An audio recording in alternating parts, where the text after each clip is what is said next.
What's up, everybody, and welcome to the TeaWithBreee podcast. Do not forget to follow me on Twitter at TeaWithBreee with 3 E's, because that is where a lot of my facts come from and where I share a lot of my fast information so you don't have to wait all the way to the next week for the next podcast. So today we have some really huge, really piping tea, and I'm going to be talking about people like James Charles, Trisha Paytas, her podcast partner, Ethan, Charlie D'Amelio, the backlash, kind of like the backlash on her, Addison Rae's new song, the David Dobrik and Dom situation. It's just going to be a lot and a good podcast, so let's just tune in. So I kind of want to start this off with James Charles because it can kind of lead me into all the other things. So as we all know, he was canceled, or we're trying to cancel him, should I say. It's not really working. He's kind of out here living life still with all his sponsors. And apparently the only thing that we did, or cancel culture did achieve, was getting him fired from YouTube, from his show Into Influencer, which, if you guys do not know what that is, that's his show that he had. It's kind of like a reality TV show, kind of wannabe, that was produced by YouTube. And it's basically where James was the host, and he would have these makeup challenges and makeup artists, and he would basically eliminate one every episode and try to pick who's the best one. I honestly think the show was kind of terrible, and it could have been way better. I don't know if it was James or the YouTube production team that kind of made it go bad like that, but it just wasn't that good to me. I think the only reason that it even got viewers was because James Charles was on it. So I'm not really sure how the whole new season is going to work out, but I do know that the whole new season is going to shift from makeup. But I do know that James Charles has to be feeling some type of way about this, because he was really excited about Instant Influencer when it first came out in 2019, I think. He was really excited about it then. He was also excited about the new season coming out and how he gets to participate again. And he showed that he was excited by tweeting about it, by talking about it on his YouTube, by just basically talking about it numerous times and not showing any sign of, I might get fired. It's kind of like it came out of the blue and he had no idea what was going to happen. We all think it is because of him texting minors, but YouTube did not confirm this and just thanked him for his first season and thanked him for what he did for the podcast, and won't tell us what it's about. James Charles is apparently coming out with his own podcast called Good and Fresh.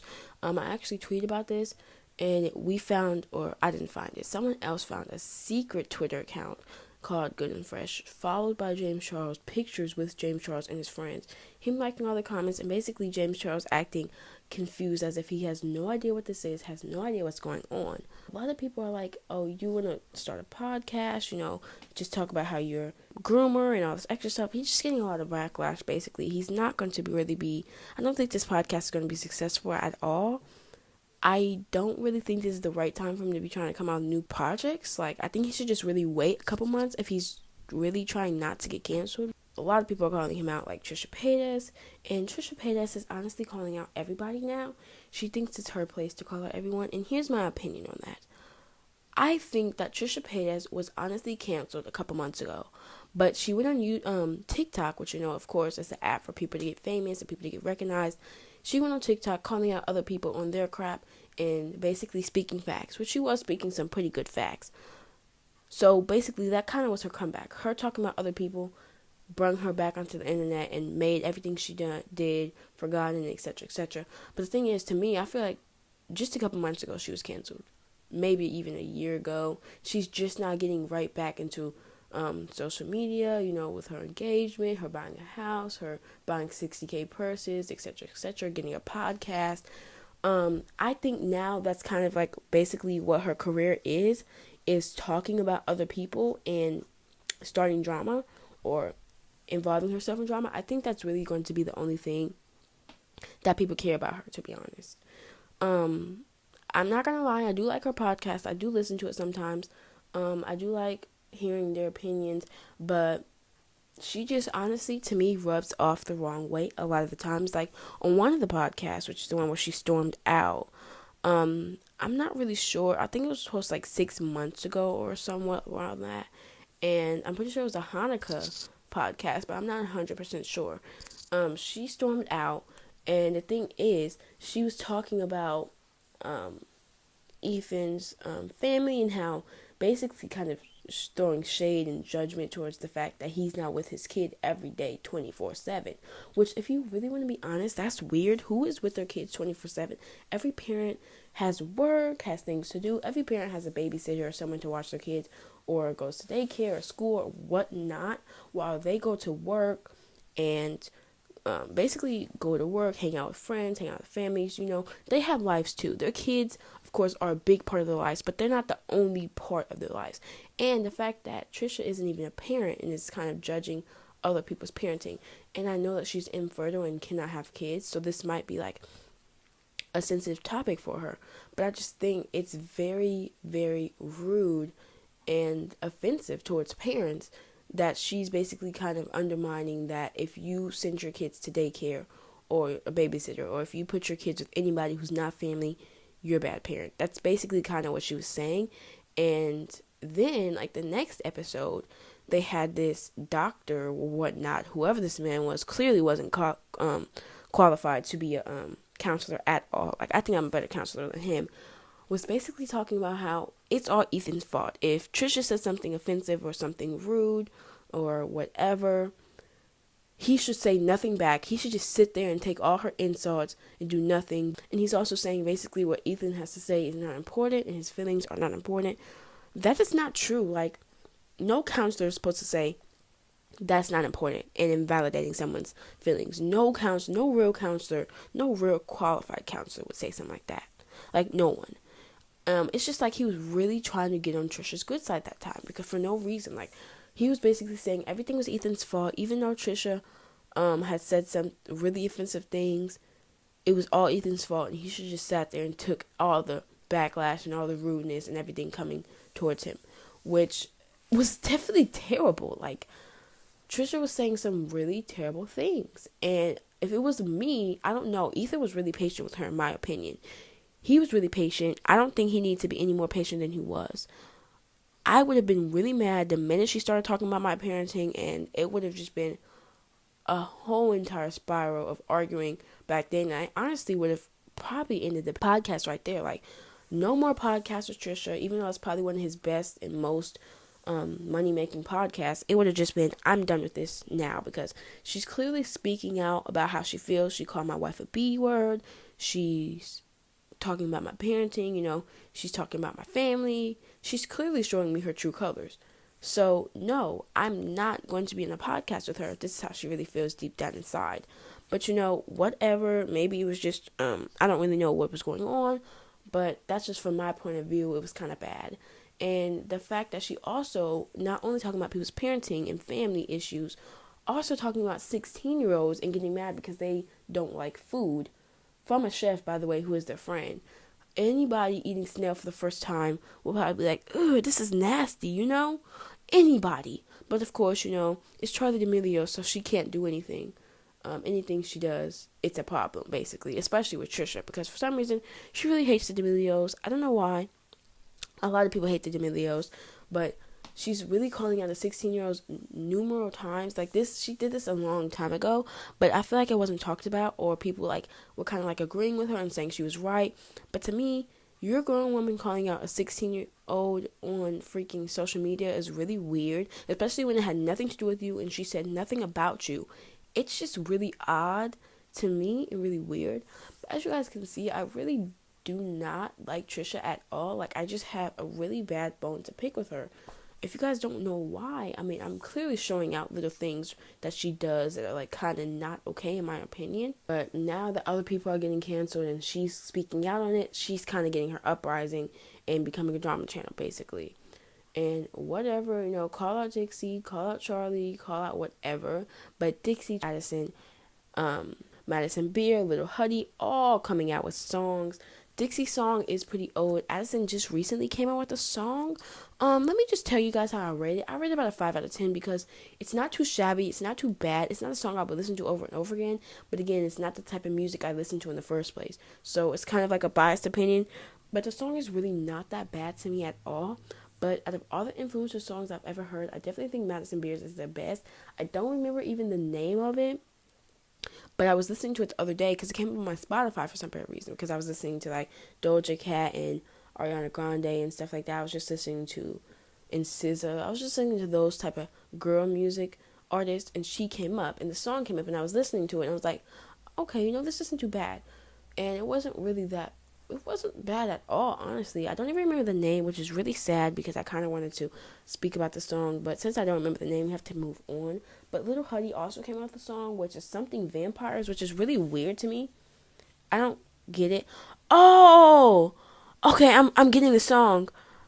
I don't talk boy. I don't know boy. Boy. I think it's boy S word. I think that's what it's called. Okay, the song's kind of coming back to me. I don't speak boy. I don't know. It's something like that. Anyways, Little Huddy came out as a song, a vampire type of song. To me, it's terrible. A lot of people on TikTok are saying it's good. I don't know why it's terrible to me. But at this point, who even is Little Huddy? Like, after the Hype House went down and after we kind of shifted on and moved and like Addison and Charlie all kind of grew up, who even is Little Huddy? I forgot about him, to be honest. I honestly forgot about Charlie and Addison too. The Frenemies podcast showed up on my recommended with her calling out a whole entire hour podcast. Well, it was a whole entire hour podcast, but basically the title was calling out the D'Amelios or calling out Charlie or whatever, which was really weird to me. And I even heard on that podcast Wendy Williams calling out Charlie. Like, girl, Wendy Williams is supposed to be a celebrity, and she's really calling out a 16-year-old girl that really isn't worried about her. Like, girl, please, make it make sense. Why are they trying to cancel her more than they're trying to cancel David and Dom and Jeff? So, as we know, Dom has raped a woman when she was intoxicated and underage to even drink with the drinks or the alcohol that Jeff brought to the party, and Dom apparently just took advantage of a drunk woman. And now it's finally coming out 3 years later, and people are trying to say, oh, she's just doing this for clout. Obviously don't understand how this whole process works, how you have to process it, how you have to accept it, how you have to, basically it's just a long process. You guys don't understand. And especially the men in the comments or anybody who hasn't even experienced anything trying to judge how long it took her or whatever. And she didn't even have to come out, honestly. She didn't have to come out at all. But my main problem with this is, my problem is not them getting canceled, but that David lost all his sponsorships, got demonetized, lost a lot of subscribers, getting a lot of backlash on Twitter, which he honestly deserves because this is things piling up from years and years that he's finally getting called out on. So yes, he does deserve it. But Jeff getting all the backlash he has, which yes, he deserved it for like a couple weeks. But honestly, Jeff is the most innocent out of all of them, and he's getting some of the most backlash. Like, Dom, what has Dom even gotten? Like, of course, he's getting spoke about, and people are now labeling him as what he is. But other than that, like, has he lost any money? Has he lost any sponsorships? Has he lost any subscribers? Has he been demonetized? Has anything happened to him? No. Nothing has happened to him. Everything is happening to David and Jeff. Nothing is happening to the person who really committed the crime. Like, David and Jeff, yes, they also, of course, played big parts in it. But Dom committed the crime, and literally nothing is happening to him whatsoever besides getting called out. That is all. Has he even apologized to Hannah privately? Has he even tried to reach out to her? Has he done anything besides go silent and hide in the shadows? Like, please, make it make sense. David came out with 2 apologies. The second one was actually really good. It was a good apology. I don't know if it's sincere, and I'm not going to accept it because it's not mine to accept, but it was a good apology. And what does Dom came out with? This terrible video, basically kind of blaming it on everyone else? Like, man. But yeah, I just don't really know how I feel about that because it's giving me mixed feelings. It's just giving me really mixed feelings. But I do know who's expressed how they feel about it very, very publicly and very, very loud. And that is Trisha Paytas, of course. She's kind of turning this all around on her. And I'm not the only person who noticed this because on Twitter, I've seen other people in the comments say how she's trying to make this about her, which she is. She's bringing up things from when she was dating Jason or when she was dating David, which, by the way, she's already talked about millions of times on her YouTube channel, on her TikTok, on other platforms, and probably on Twitter too. I don't follow her on Twitter, and I'm kind of new to Twitter, so I don't really know how long she's talked about this. I do know that everything she's talking about now, I already knew from before. And yes, they did treat her terribly. She was treated very bad, and she probably has very bad trauma from the whole entire situation with David. Yes, but this is not her time to try to speak out again about what happened to her, because again, this is not about her. Like, what happened to her is not nearly as bad as what happened to Hannah. And I'm not trying to say that what happened to Trisha was not bad, again, because it was terrible. They treated her terribly. She had very bad treatment, basically, when she was there.